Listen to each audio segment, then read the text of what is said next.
Bismillah ar-Rahman ar-Rahim. Alhamdulillah wassalatu wassalamu ala Rasulillah wa ala alihi wa sahbihi wa man wala. Today I want to talk about two attributes of Allah Ta'ala that explain to us a lot of what happens in life. And those two attributes are al-Qabid, al-Basit. Al-Qabid and al-Basit. Al-Qabid is that which contracts, and al-Basit is that which expands. And these two names, whenever you have these two names, one of the meanings of it is that these names, the names of Allah Ta'ala, you can divide them in two categories. One of the names is that which points to himself, and the other name is that which reflects on a creation.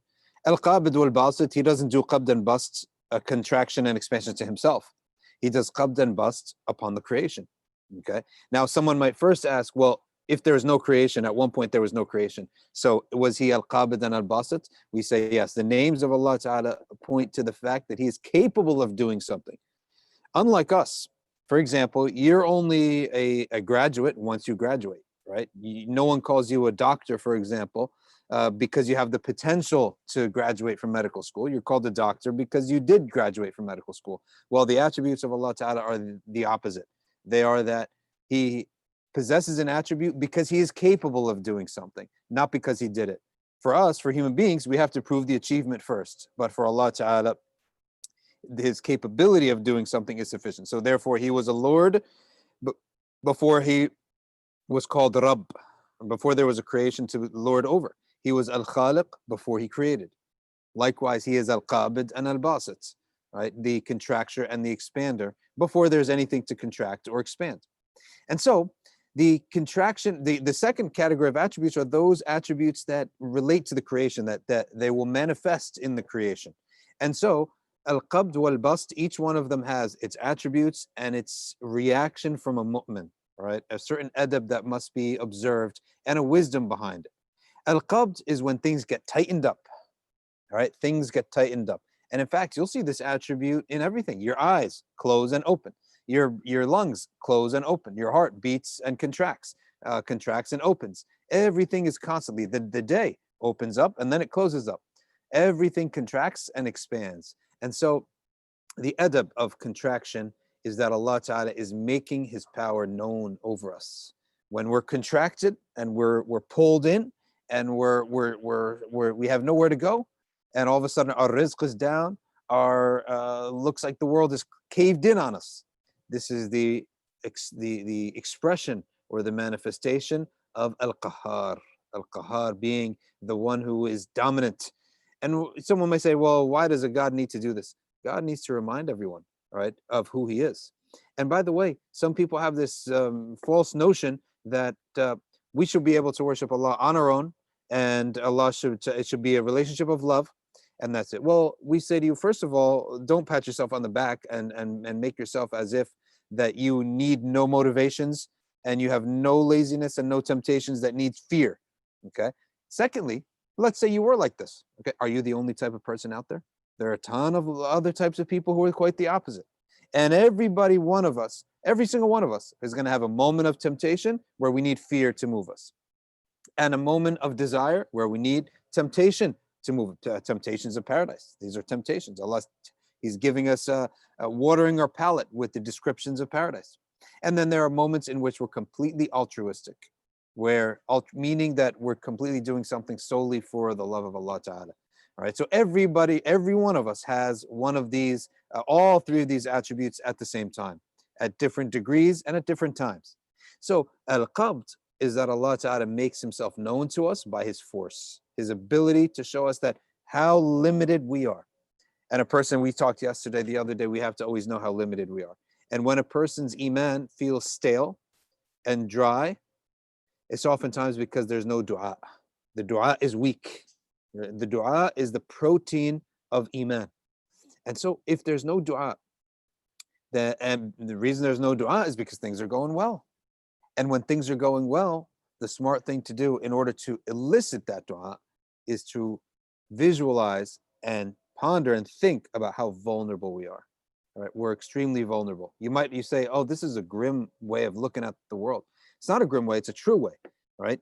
And if the purpose of it is to elicit a dua, then it's good for you.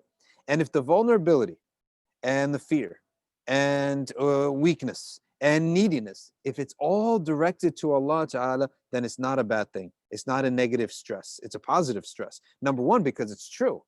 And number two, because once you have fear of Allah, it frees you from fear of 1,000 other gods and 1,000 other creations out there. Once a person feels vulnerable to Allah, he doesn't have to be vulnerable to anybody else. Once you have neediness to Allah, you don't have to be needy to anybody else. So all of those negative emotions that a person feels when things get contracted, right? These negative emotions, if they're directed to Allah Ta'ala, they actually free you from many other negative emotions. And that negative emotion is not just that you're dealing with, you're taking that fear to Ar-Rahman Ar-Rahim. When Allah tells us in Surah Al-Fatiha, the first 3 verses, if we consider Bismillah ar-Rahman ar-Rahim, of course we know it's a different upon verse, right? The early Hanafis and Malikis, the Hanafis and Malikis, the 2 early madhabs, didn't hold it to be a verse. The latter 2 did hold it to be a verse. Either way, it doesn't matter. It's a sound ikhtilaf both ways. But the first 3 verses of Fatiha, you can count the words. Bismillah ar-Rahman ar-Rahim, Alhamdulillah Rabbil Alameen ar-Rahman ar-Rahim. How many times does he mention mercy? 4 times in the first 3 verses. So he's telling us that he's in control of everything, but you're in good hands. You're lucky that he is full of rahmah and ar-Rahman ar-Rahim. Ar-Rahman for all of the creation and Rahim specifically for the mu'mineen. And so when you go with fear to Allah Ta'ala, with vulnerability, with neediness, with this nervousness, when you take your fears to him and your focus is upon him, and you realize he's a Rahman Rahim, then you're in good hands, right? One of the ulama one time saw a vision of an angel, and he said, Allah will judge you, okay, for your actions. And the alim, he was also Arif Billah, he said, if that's the case, I'm in good hands. That's what I want. You're not scaring me by that. You're making me feel good about that, right? Because he's a Rahman Rahim, right? And so that was like a test for that alim to see what his reaction is, because his reaction is the teaching for us. If someone scared him and said, Allah's going to judge you, that's great. I want him to be my judge. Whatever happens is going to be good, because look at his first 3 attributes that he announced, first 3 verses. He announces his attribute of rahmah 4 times. 4 times. Ar-Rahman being mercy for all creation, the outward mercy that makes life move. And Ar-Rahim is a specific mercy that is not needed for the continuation of life, but is needed for the happiness and satisfaction in life. And that is bil mu'mineen ra'uf ar-Rahim. And that is the sweetness that comes to a person when they're in obedience and in dhikr of Allah subhanahu wa ta'ala. I was just listening to a story the other day, subhanAllah, that a driver in Mauritania, he was taking some Americans from the capital city all the way down to one of the encampments where the people go and study. And one of the Americans said that this man, every time they look at him, he would have a smile from ear to ear. And the entire time driving the bus, he was reciting Quran. The entire time reciting Quran. Right? 6 hours. He finished half of the Quran. Right? That's what he was doing. It was like sweetness, right? It's like drinking syrup, right, into his heart. And that is a sa'ada. And I was with the other day and driving for about an hour and 20 minutes. And someone broke out reciting their hifz. And then second person joined, and then I joined, and we ended up reciting a juz and a half plus a khitam of dua for about an hour of the car ride. I'm telling you, this is sa'ada. This is where sa'ada is. It's all in dhikr of Allah subhanahu wa ta'ala. So when you think about who's doing the qabd, the contraction, when your affairs, all of a sudden, you lose friends, you lose money, you lose all things. But who's behind it? When you know Ar-Rahman Ar-Rahim is behind it, you know he's only doing this for your benefit. He's only doing this, okay, for something greater for you.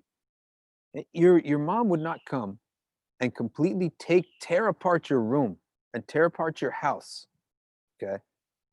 Except that you're going to be surprised a little bit when you go in. You're like, what's going on here? But then you're going to realize, if it's my mom doing it, it's for a good reason, okay? She must be building something better.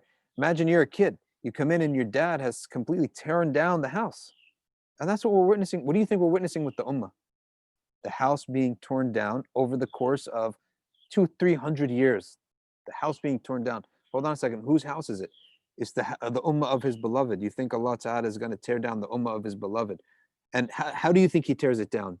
Does Allah come down and send angels to tear it down? No. He uses enemies. He uses the enemies to go tear it down. You have permission now. Conquer this country, conquer that country, destroy the Khilafah, destroy this, destroy that, right? Wreak havoc there. His permission is given to him because it's part of a bigger plan. It's to build a better house. And that house is coming. You just have to wait. That house is guaranteed. If you're alive today, and I've heard many ulama say this, if you're alive today, if you're young, bi'idhnillah ta'ala, you'll live to see this new erection of Darul Islam being built. You have no clue what's going to look like, right? It's going to be something nobody will have in history will have imagined that this perfection exists, okay? Because that's the wa'ad that the messenger gave us. If it's the wa'ad that the messenger gave us, and it's the wa'ad that's in the Quran, and some people say it's the end of Surah Al-Isra, okay? And if that promise is coming, kullu atin qareeb, everything that's guaranteed as a promise is nearby, right? You just have to live a little bit longer, you're going to see it. Because we're seeing everything, all the competing ideologies collapsing in front of us, right? All they have now is brute force, okay? And the world is in great need of hidayah. We're in great need of irshad and back to Allah Ta'ala. And this is going to happen. It's just sooner or later. You just have to wait it out. Now, al-qabd, Sayyidina Ali gave us the medicine of al-qabd, or the adab of al-qabd. He said, every trial that comes upon a person has a beginning and has an end. All you have to do is be patient until the end, okay? Now, many people say we have to solve the problem. We have to do this. Sometimes you just have to wait it out. Sometimes you just have to outlast it, right? Today, we have the right wing and the left wing, and neither of them are ideal for us. And we're like, well, what do we do? What do we Sometimes you don't have to solve the problem. You just have to outlast them. That's all you have to do. Just outlast them. You think that they're both going to last forever? These movements are changing by the decade, and they're at each other's throats, destroying each other, just like the Persians and the Romans. In the time of the Prophet, it was the Persians and the Romans, huge powers. Then they fought one war around the time of the battle of, shortly before the Battle of Badr. And Abu Bakr, the Muslims were wishing that the Romans win, because the Romans have the Abrahamic tradition, at least something similar to Tawheed, right? Or similar to the concept of religion, where there's a prophet and a book and a heaven and hell and one God. And the Persians were pagans. So the Muslims in Mecca were rooting for the Romans. The pagans were rooting for the Persians. Then the Persians won the battle, right? And then the Prophet ﷺ, Abu Bakr came, and someone said to him, if you're so confident that, the Muslims will win, because Surah Al-Rum was revealed. Surah Al-Rum came down. And someone said, if you're so confident, then why don't you put money on it? So Abu Bakr said, fine, let me wager that Allah says in Surah Al-Rum, Allah says, fi bid'i sinin, which is 3 to 9 years, the Romans, the Romans will defeat the Persians. So someone said to Abu Bakr, put some money down. So let's have a bet. So Abu Bakr said, fine, let's take a bet. Said, let's say, and he said he went with 3 years. Abu Bakr went with 3 years, and he put down, some money. Then he went to the Prophet ﷺ and he said, oh, Messenger of Allah, this and this happened, and they challenged me to a bet, and I took the bet, right? I didn't want to look like I'm a coward. So the Prophet ﷺ said, good. It's not because it's not a gamble. We don't gamble in Islam. We're not allowed to do that. But it's not a gamble. For them, it's a gamble because they don't believe. For us, it's not a gamble. It's in the Quran, right? So the Prophet ﷺ said, go back to them with an adjustment, edit the wager. He said, expand the years to 3 to 9 years, because Allah didn't say 3 years. He said bid'a, which means it could be 3 to 9 years, right? So he said, expand it from 3 to 9 and hike up the price, right? Because it's a guarantee. It's free money, right?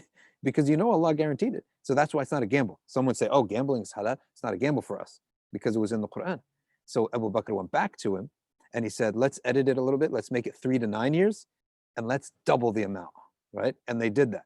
And then afterwards, by that time, the Muslims were in Medina, and they won the bet, obviously, which wasn't a bet, it was a guarantee. And they owed the money, so the money got sent over to the Abu Bakr. Abu Bakr, Sayyidina Abu Bakr showed it to the Prophet, and they gave it to the poor, right? So it's a guaranteed. But when this happens, when the qabd happens, Sayyidina Ali said, all you have to do is you just have to wait it out. And we're going to outlast the left and the right. The key is we can't take sides. Don't take sides, okay? Don't take either side of the left nor the right. Okay, both of them, one has poison for your aqidah, okay, and they're going to change your morals and destroy your morals and destroy your family. And the other physically wants your body, right? Don't think they're our friends just because they have marriage and they're against this shuzuz and stuff like that. They're also not our friends either. So left and right were, like the Quran says, min bayni farthin wa damin labanan khalisa, between blood and filth, pure milk. Hopefully that's what we can be. All we have to do is outlast them. And it happens if you read the rise and fall of the Holy Roman Empire. He talks about when the Romans became decadent, which means they become completely immoral. There were little groups amongst them that they never joined the Roman culture. Okay, they were living there, right? But they never joined the Roman culture. They outlasted them. Okay, their communities lasted. Their finances, their wealth, their children, their health, and everything lasted. The whole Roman Empire went up and down, and they lasted. Okay, so we don't have to solve the problem per se. You don't have to solve all the problems. You just have to outlast them. Okay, this is great advice from Sayyidina Ali on al-qabd. Now let's talk about al-bast. Everyone loves al-bast. The word mabsut means happy. Okay, al-bast is when Allah Ta'ala is alleviating your problems, when Allah Ta'ala is opening the doors for you. Money is pouring down from everywhere. Security is there in the land. Everything is perfect. Everything is nice and as you would want it to be. Okay. At this point, you have to do two things. You have to, number one, be an actor. You have to act. You have to shukr by action. Allah Ta'ala only opens up for his mu'mineen so that they could take action. What's our action? It's da'wah. It's relief work for those who don't have. It's da'wah. It's commanding right, forbidding wrong. It's teaching the deen. It's spreading the message. We should be active in doing this. Okay, we should spend وَابْتَغِ فِي مَا أَتَاكَ اللَّهُ الدَّارَ الْآخِرَةَ. Seek with all that Allah gave you the afterlife. Okay, in other words, good works. Spend your money in good works. وَلَا تَنْسَ نَصِيبَكَ مِنَ الدُّنْيَا. And don't forget that you can enjoy a portion of your dunya. There's no problem in that. Okay. Secondly, we have to be actively zuhad. Okay. You don't go to a person who's suffering. Okay. He's impoverished. He's got diseases, and you give him, here, I want to give you a book of zuhud fi dunya. What dunya does he have? He has no dunya in the first place. Zuhud is forced upon him. Okay. Rather, you give that book of zuhud to the person who he has all the dunya. That person should actively seek zuhud, even if only partially in his life. And I always tell you the story about the Andalusian king. There was an Andalusian king who was a righteous king. And one of the people said about him, what was the secret of this king? Like, what was his habit? He said he was a king like every other Muslim king, but he was a good Muslim. He didn't oppress anyone. When things went bad, and things did go bad, there's a monarchy, there's ups and downs. He had a garden. He had like a courtyard on the side of the palace. And in that courtyard, he had orders nobody to go there. Okay. And he had a nail in the wall out there. And there he had a frock that he would hang on that nail. When things would go bad, he would take off his king's clothes and he would go put on that frock, and he would sit in the weeds and some bricks that were dusty, and he would pray and make dua to Allah Ta'ala and have zuhud all day long.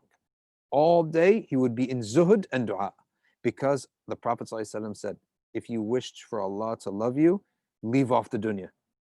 Now, if the world opens up for you and you're drowning in dunya, you're not going to go out in the streets like with a frock, but you will have a portion of your life that is simple, a slice of your life where you're between you and Allah without any dunya, a small area in your home. And it was Abdul Qadir al-Jailani, the great Abdul Qadir al-Jailani, who became famous as a preacher and as a scholar and as someone who people sought their dua. He became trendy to be visited by the kings and the umara and the wealthy. And they would all flock to him, and they would have private meetings with him, etc. Then he had nice clothes that he would meet them with. Okay, you're not going to meet a king like, just there's common sense, right? So he's going to meet a king dressed nicely. So Abdul Qadir al-Jailani, one time, he had a dream. And in this dream, Allah subhanahu wa ta'ala said to him, and this happened to many of the Salihin, like Imam Ahmad ibn Hanbal. And Allah said to him, that garment that you're wearing, that fancy garment, that's for them. But once you retire from the meeting place back home, that one is for me. That other garment, which is that regular, not even like ripped up, regular clothes, the clothes of simple people, that's for me, right? So Allah Ta'ala loves for us to be zuhad in the dunya, okay? This is not to be equated with Allah loves for us to be poor and miserable and not have, no. But when you're when you're in a state of bust and Allah's opened up the dunya for you, your focus has to be upon the zuhad to balance the matter out, okay? To balance the matter out, right? So that's where these are the adab of al-qabd and al-bast. And we have to observe these adab very well because, and we have to think, what state are we in right now? Are we in qabd or are we in bast, right? And you look around your situation and you can tell. And then you know the appropriate adab to take. All right, let's take a look at the questions here, the Q&A, and see what kind of commentary people have.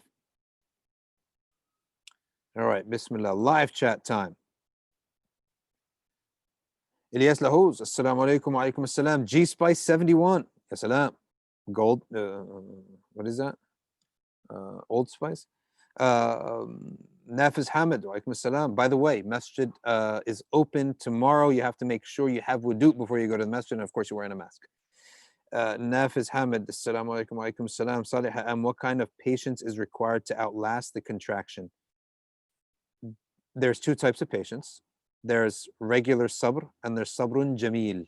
Regular sabr is your behavior in obeying Allah Ta'ala is staying the same and you are not disobeying Allah. That's it. Now, what does happen in regular sabr? You can complain. You can be miserable, right? I can't wait till this is over. I hate this. Make dua for me. I'm miserable. This is happening. That's happening, right? That's all possible when you're in regular sabr, as long as you're not disobeying Allah with words or actions, and you continue your obligations. So you are sabr. However, sabrun jameel is when you don't complain and your ibadah gets better. That's called sabrun jameel. So either sabr that's all that's needed to outlast the contraction. Hamza Hussein says a person with iman is like a mean person who, okay. Hamza Hussein says, you mentioned in a recent article that a nice person without iman is like a driver who is nice but will drive you to the wrong hospital, and a person with iman is like a mean person who will drive you to the right hospital. I don't understand the parallel. No, I said, what I meant by that is, which one is better? Okay, the Muslim with whom you're not comfortable, maybe they're not the best of people in terms of everything else in around their personality, right? That person, at least he has the same trajectory that you're upon, versus somebody may have the perfect manners, okay, but he's not on the right trajectory, okay? He might have the perfect outward, and Allah says this, you like their bodies, like you like to look at them, their bodies, their behavior, everything's good, but he's on the wrong track. So that's the best of the mushrikeen, and then the worst of the mu'mineen. The comparison was the best and the worst, right? The worst of the mu'mineen, someone uncouth, not skilled at anything, not good at anything, annoying to be around, but at least he's a mu'min, right? Which one is safer to be around, right? And it's obviously the mu'min, because at the very least, he's somebody who's going to be viewing the world in the right way and guiding you to the right way if there's any guidance exchanged. Saleh M says, so both contraction and expansion are a blessing. That yes, contraction and expansion are both a blessing, and you can't have one without the other. In fact, one always attracts the other, and the worse one is, the higher the other one will be. Okay. Hisham Habib, is there a certain etiquette that one should follow in regard to writing down and analyzing dreams? The etiquette is that a person, you can write them down right away as soon as you wake up, but do not interpret them unless somebody trained and gifted, because it's a hibah, in interpretation will interpret them for you. And do not share them with people. Okay? Do not share them with people unless you know that they're trained interpreters. Okay. Now you can share them with your inner circle of your family. So be very cautious in the matter of dreams. I don't personally interpret dreams myself, but that I do know the adab of interpreting dreams. Nabila says, Salam, what are the virtues of reciting Hasbi Allah wa ni'mal Hasbi Allah la ilaha illa huwa alayhi tawakkaltu wa rabbul arshil azim in the morning and the evening? It's protection. Special type of protection. Whoever recites Hasbi Allah la ilaha illa huwa alayhi tawakkaltu wa rabbul arshil azim. I feel bad I haven't been able to do the 4:45 a.m. Fajr adhkar. Haven't been able to do them these days just because the schedule got very busy with preparing for classes. But they are a special protection from many things. Those seven, that ayah to be recited 7 times, morning and evening. Hamza Hussein says, what should the zuhud of a student who is living with his parents when you don't have much choice in the matter of what you have? Then zuhud is your default. Then you don't have to worry about zuhud, right? Yeah, you don't have to worry about it if it's you don't go to the desert and say, here, I want to teach you a khutbah about zuhud. He's already zahid by nature, right? So you might be in that situation, then you don't have to worry about it. You're lucky. You're in a default setting of zuhud. The one who should think about zuhud on purpose all the time is the one whom Allah Ta'ala has opened the doors of wealth to, right? To balance out life. He should be looking at images of the zuhad just to realize how much ni'mah you have. Because if you have a lot and everyone around you has a lot, you start to lose perspective, okay? I only have, 2 cars. My neighbor has 3 cars. I only have 3 cars, a 3-car garage, but my neighbor has 3 cars garage and a yacht, right? You lose perspective completely. So that's why you should look at the zuhad. And in our local masajid, we have people who are zuhad, who are impoverished. Look at them, right? Always look at them, physically look at them, because you start realizing how much you do have.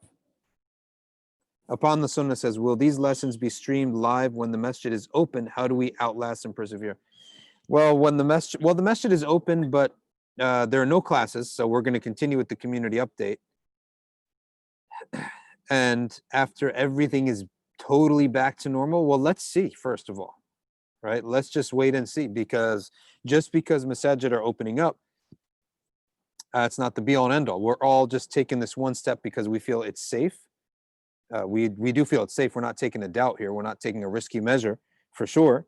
But at the same time, that's all we're taking, because we're just waiting to see what happens. So when we cross that bridge of full opening, then we will see what happens. But one thing I will tell you is that we will have regular YouTube live streaming. It may not be every single day, but we will have regular YouTube live streaming, both on this channel and on Safina Society's YouTube channel. By the way, all classes begin June 21st, right? Classes begin June 21st at safinasociety.org.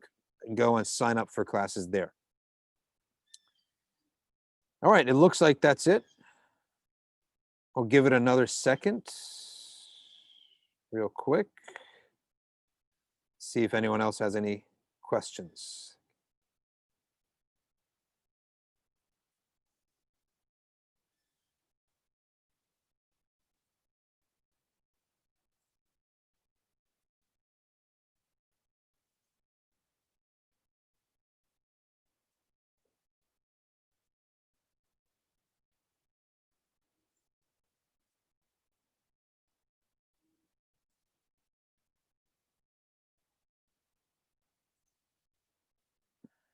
All right, we're good to go.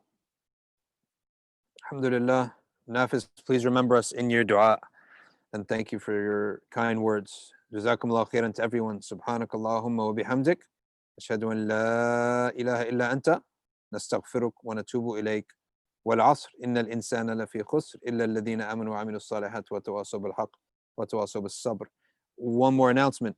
June 29th, not this Sunday, but the following Monday, Kids Camp is up. MBIC.org. Go to MBIC.org, get the Kids Camp information, and it's all online. It's a 9 to 12 camp for children, right? If you have, I think the age is like 6 o'clock to maybe age 6 to age 12. I think that's what it is. But go to mbisc.org and sign your kids up for that. Hamza Hussein says, what is the one more question real quick. What is the dalil against multiple genders? What do you mean by that? Mingling of genders? Right? The dalil is, if that's the question, then the answer is, or do you mean like transgenders, like multiple, male, female, then whatever, then cis, then not cis, then whatever, alphabet soup? Sorry if it to be offensive to it, but that's what it is. Is that what you mean? The dalil is very obvious. All over the Quran says, right, that He has created us dhakaran wa untha. Inna khalaqnakum min dhakarin wa untha wa ja'alnakum shuban. And many other ayahs that say we have created mankind as male and female. And the hermaphrodite is the exception. He's created with both biologies, and he goes with the biology which he uses. He goes to the bathroom. However that person goes to the bathroom, he assumes for Sharia purposes that gender. Okay, and that's the ruling upon that. So Allah Ta'ala created us as men and women. This is a controversial statement these days, but that just tells you about what kind of era we're living in. Jazakumullah khairan, everyone. Bismillah ar-Rahman ar-Rahim. A'udhu bi kalimatillahi at-tammati min sharri ma khalaq. A'udhu bi kalimatillahi at-tammati min sharri ma khalaq. A'udhu bi kalimatillahi at-tammati min sharri ma khalaq. Bismillah alladhi la yadurru ma ismihi shay' fil ardi wa la fis sama'i wa huwa as-sami'ul alim. بسم الله الذي لا يضر مع اسمه شيء في الأرض ولا في السماء وهو السميع العليم.